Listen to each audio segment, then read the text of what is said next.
अस्सलामुअलैकुम students of class 6 A and B. आज हम लोग फिर से चैप्टर 4 एग्रीकल्चर को रिपीट करेंगे। आज हम लोग का टॉपिक होगा कमर्शियल फार्मिंग, जो पेज नंबर 43 में है। ठीक है, तो कमर्शियल फार्मिंग है क्या? कमर्शियल फार्मिंग के बारे में आपको पहले बता चुकी हूँ कि ऐसा फार्मिंग जहाँ पे फैमिली की नीड को पूरा करने के बाद वो ज़्यादातर मार्केट में सोल्ड करते हैं, बेचते हैं उसको हम लोग बोलते हैं कमर्शियल फार्मिंग। मतलब ये फार्मिंग ख़ास तौर पे कमर्शियली तरीके से बेचने के लिए मार्केट में किया जाता है। ठीक है, यहाँ पे कमर्शियल फार्मिंग का भी तीन डिवीज़न है, पार्ट है, टाइप्स होता है। Plantation farming, extensive commercial farming और mixed farming. Okay, plantation farming. Plantation agriculture was introduced by the Europeans in their colonies, which were mostly located in the Southeast Asian countries. Plantation agriculture को सबसे पहले किन लोगों ने शुरू किया था? यूरोपियन ने, जो कहाँ रहते हैं? साउथ ईस्ट एशिया में। ओके, उन लोगों ने ये पहले फार्मिंग स्टार्ट किया। Only a single crop is grown on a large scale in a big farms known as estates.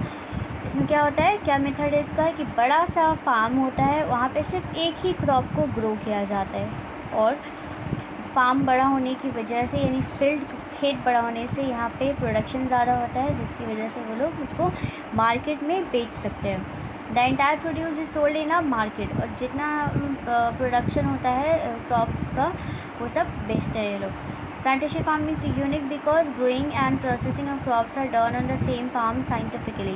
Unique इसलिए बताया जा रहा है क्योंकि इसका बढ़ने का और प्रोसेसिंग का जो तरीका होता है बाकी सब क्रॉप से अलग होता है, और साइंटिफिकली तरीके से ये लोग फार्म में क्रॉप्स को ग्रो करते हैं। ठीक है, क्योंकि बड़े पैमाने पे प्रोडक्शन होता है ना इसका, इसीलिए therefore it requires a large scale labor force as well as huge capital, और इसमें ज़्यादातर स्किल लेबर की ज़रूरत होती है, बहुत ज़्यादा मज़दूरों की ज़रूरत पड़ती है, और उसके अलावा ह्यूज कैपिटल के इसको बोलते हैं हम लोग, जो पैसा बिज़नेस में इन्वेस्ट करते हैं, लगाते हैं, उसको वहाँ पे कैपिटल बोला जाता है। तो यहाँ पे कैपिटल, ह्यूज कैपिटल लगाया जाता है, यानी बहुत ज़्यादा पैसे की ज़रूरत होती है यहाँ पे, क्योंकि ये लोग मार्केट में उसको सप्लाई करते हैं और बेचते हैं, इसलिए।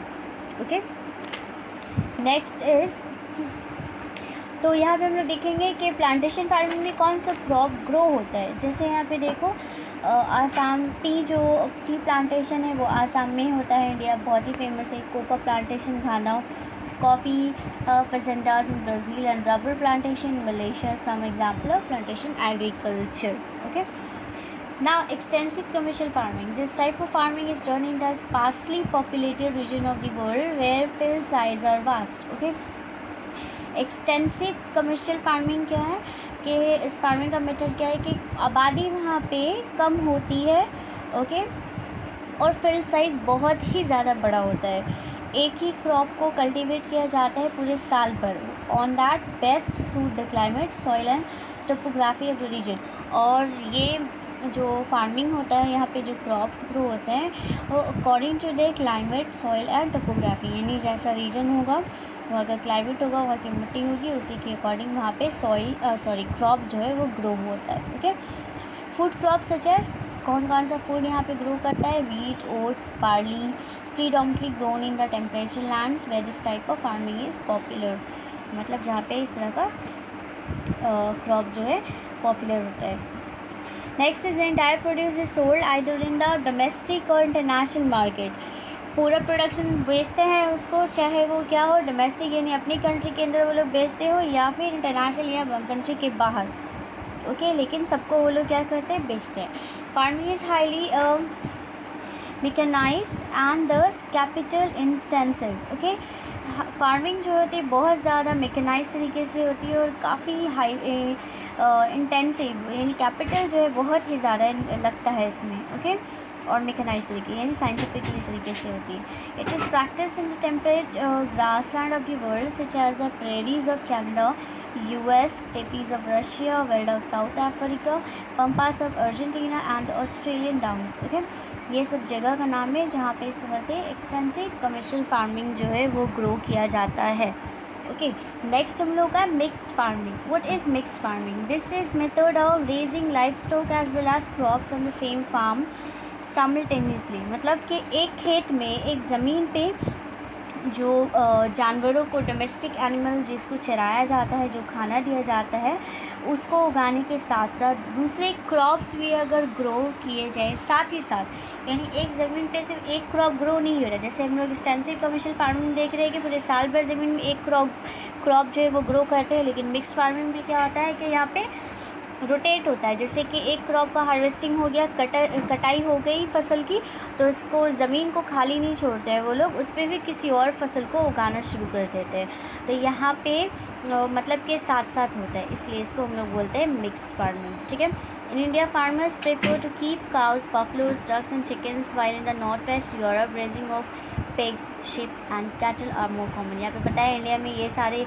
जानवर जो है उसको ग्रो किया जाता है, और दूसरे नॉर्थ वेस्ट यूरोप में पिग होते हैं, शिप होते हैं, कैटल को वहाँ पे ग्रो किया जाता है। Next point is this type of farming not only gives supplementary income to the farmer but also provides alternative income in case of crop failure। देखिए क्या बोला है यहाँ पे कि इस फार्मिंग में सिर्फ सप्लीमेंट्री इनकम नहीं होता है, साथ ही साथ अगर वो फेल हो गया तो उसके साथ साथ ये क्या प्रोवाइड करता है, ऑल्टरनेटिव इनकम भी फेल होने के बाद। जैसे कि हर साल तो ज़रूरी नहीं है कि क्रॉप का प्रोडक्शन बहुत अच्छे से हो, किसी साल नहीं होता है, नहीं होता है, होता है या नहीं होता है, तो ये जो इनकम जो है इसको बैलेंस करता है। ठीक है। Mix farming is economical as the crop residues serve as animal fodder while animal dung serves as manure to keep the soil fertile। Mix farming क्या होता है, economical as a crop residue serve as animal fodder. Animal fodder यानी जानवरों की खाने की जो ग़िज़ा होती है, जो वेजिटेरियन होते हैं, तो वो लोग तो सिर्फ घास फूस खाते हैं, तो कहाँ से आएगा, तो ये सब फूडर यानी लाइव स्टॉक ज़मीन पे क्रॉप्स को ग्रो किया जाता है। जबकि और क्या बोले, एनिमल डंग जो है एज अ मैन्यूअर काम करता है ज़मीन के सॉइल यानी सॉइल को फर्टाइल करने में, सॉफ्ट करने में। Okay, it is commonly practiced in the densely populated region of the world such as Europe. It is done with the help of modern machinery, good seeds and fertilizer।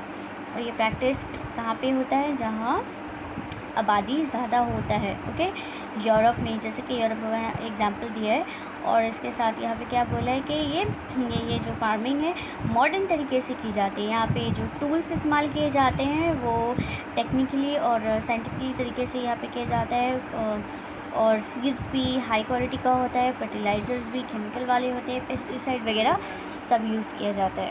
Okay, तो ये था हम लोगों का commercial farming और and there types. Okay, उसके बाद बच्चों देखो यार यहीं तक होगा, आप लोगों को समझ में आया होगा आई होप। नेक्स्ट आप लोग पेज नंबर 51 में देखें, कुछ एक्सरसाइजेज है। ओके, क्वेश्चन नंबर 5 में ए और B, state one important point of difference लिखना है, लेकिन एक डिफरेंस लिखना है, subsistence and commercial farming, food crops and cash crop. Okay, number 8 में देखो आप लोग ई तक आप लोग क्वेश्चन सॉल्व कर चुके थे। एफ़ और जी करना है। एफ़ में state two similarities between plantation farming and extensive commercial farming. G में what is mixed farming, give two advantages of this type of farming. ठीक है, सॉल्व करना है इसको और अच्छे से वीडियो को केयरफुली देखना है। ठीक है, थैंक यू, अल्लाह हाफ़िज़।